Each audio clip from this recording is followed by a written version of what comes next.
Watch and burn. Hey everyone. So tonight I want to discuss Florence and the Machine's first one, and this is Lungs. This came out like a million years ago, before any of us were born, back in like, I don't know, 2010, 2011, something like that. And I ended up getting into Florence and the Machine because of my girlfriend at the time. She really liked her, and she kept playing Kiss with a Fist and The Girl with One Eye. And it took, I don't think, more than a few listens for me to sort of sign on to sort of like, okay, I have to check this record out. So I remember we were going over to the mall so I could buy Lungs, and she got upset with me because she was like, wow, I introduced you to a band, and it's like, it's cool and everything, but then I don't expect you to go and fucking whore yourself out to them and buy everything right away. And I'll never forget that that's exactly how she framed it. She said I was whoring myself out. But anyways, yeah, I went and picked the record up, and wow, Florence Welch, each record is sort of, it's significant to that particular period in her life.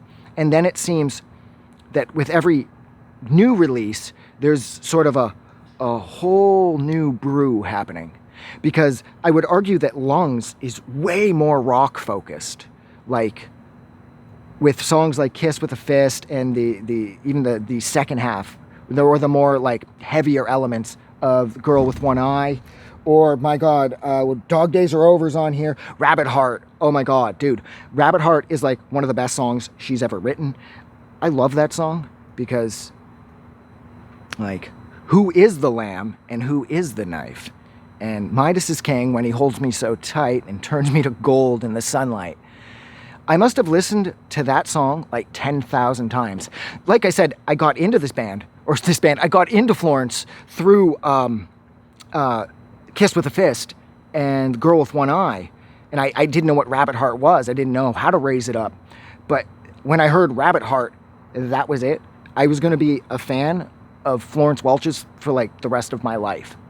And that hasn't changed much. I will argue that I don't love how it seems like with every release she does get a little quieter. But her newest stuff is it's really cool, but I always find myself thinking about How Big, How Blue, or Ceremonials, or Lungs. So I wish that her newer stuff had the same sort of charge that this has, but it does seem that she gets a little more mature sounding with each release. So this, I will frame this as sort of her juvenile high school party record, even though it's so totally not, because this record is so much more than that. But this record does feel sort of like endless fun when compared to what would come next, which is Ceremonials, which I'm going to discuss now. So I'll leave it there because I love Florence and the Machine. I love this record, and I love the energy. I think my favorite part is just how like badass this record is and how much this record isn't afraid to just let go and kind of like rock out.